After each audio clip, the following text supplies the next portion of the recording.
Buenas tardes, profesora. Mi nombre es Daniel Alejandro Suárez Parra, del grado 8.5, y voy a presentar la recuperación de español.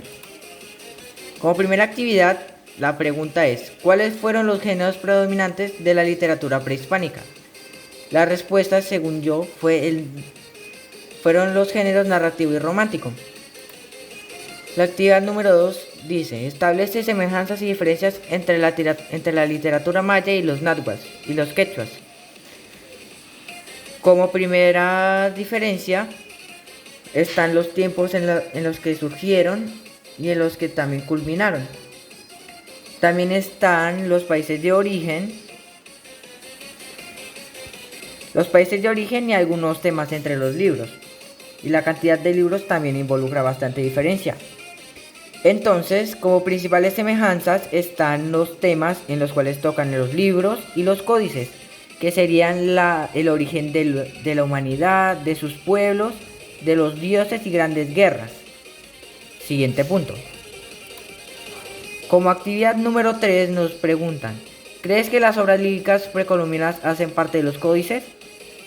Mi respuesta fue sí, debido a que los códices fueron textos líricos en lengua maya o quechua que se escribieron antes de la conquista. La pregunta número 5 es: ¿de qué tema tratan el Popol Vuh y el Chilambalam? Ambos tocan el tema de la creación de sus pueblos y también de relatos grandes como guerras, victorias, derrotas, entre otras. Sexta pregunta: características del barroco. Entre algunas características están: exponen el gusto por lo elegante y lo extravagante. También valorizan el detalle y el exceso de la ornamentación, entre las estructuras, claro. También está la búsqueda de la espiritualidad, de las sensaciones y pasiones internas, del dualismo y la contradicción a otras opiniones. También el contraste de las luces y las sombras en las pinturas y algunos edificios. Sentido del movimiento, debido a que algunas pinturas uno ve que se mueven, no siente que se mueven. También la oscuridad y el sensualismo y la complejidad. También está el pesimismo y el desengaño. Entonces, séptimo punto: documentos literarios más importantes de la literatura prehispana. Entre estos los más importantes fueron el Popol Vuh y el Chilambalam. Octava pregunta: ¿a qué tipo de género literario crees que se recurre más para reconstruir la historia oficial de la conquista? Usualmente se utilizan los tres principales. Noveno: ¿cuáles fueron las formas estróficas preferidas por los poetas del barroco? Están el soneto, composición poética de 4 estrofas; la redondilla; la décima, el romance. Entonces, décima pregunta: deduce cuál era la intención comunicativa de los diarios y las cartas escritas durante la conquista. La intención comunicativa de los diarios y las cartas es llevar un registro de todos los acontecimientos más importantes de la conquista y comunicados reales de las coronas. También se utilizaba como método de comunicación personal entre los conquistadores y sus familias que se encontraban en España. El argumento de la metamorfosis, acá está. Entonces, reduciendo el texto, sería como que en verdad es una metamorfosis, no solamente es un sueño, no es un sueño, es una metamorfosis real que sucede y que a raíz de esto surgen diferentes problemas que al final van a ser solucionados por parte de la familia. Esta es la tasa de cobertura de la atención primaria y secundaria en Colombia entre el 2001 y el 2019.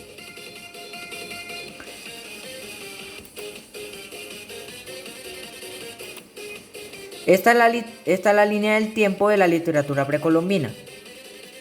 Entonces, antes del siglo XV, la literatura que más predominaba era la precolombina, que estaba entre los mayas, aztecas e incas.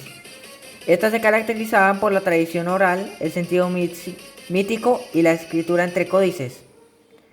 Los Los textos literarios más importantes de ese fueron el Chilambalam, el Popol Vuh y los códices de Hernández. Del siglo XVI al siglo XVIII. Entonces, estas son las fechas en las cuales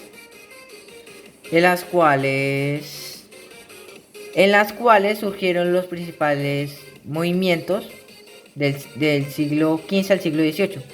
Primero están las crónicas de los descubrimientos y las conquistas. Después, en el siglo XVII, está el barroco y en el siglo XVIII está el neoclasismo. Estas se caracterizaban por el sentido religioso presente en ellas, se evidenciaban en los cronistas y el tema de los territorios conquistados. Los escritores más importantes fueron Hernán Cortés, Bartolomé de las Casas, Álvar Núñez Cabeza de Vaca, Sor Juana de Cruz. Y el siglo XIX está en 1800 a 1830, que está la independencia. De 1830 a 1880, el romanticismo, son los principales movimientos. Y de 1880 a 1930 el realismo y el naturalismo. Entonces estas se caracterizaron por el vehículo ideológico, la ilustración y el periquillo sangriento. Entonces también se caracterizaban por el énfasis del yo y el nacionalismo, la exaltación del paisaje y el costumbrismo. Uno de los escritores más importantes en ese tiempo fueron Esteban Nebrija y José de Mármol Ricardo de Palma. También se caracterizaban por el énfasis social y la descripción exhaustiva, la visión desgradada y otro un escritor muy importante fue José Hernández. Muchas gracias, profesora, por darnos esta oportunidad y que tenga buena tarde, día o noche. Muchas gracias.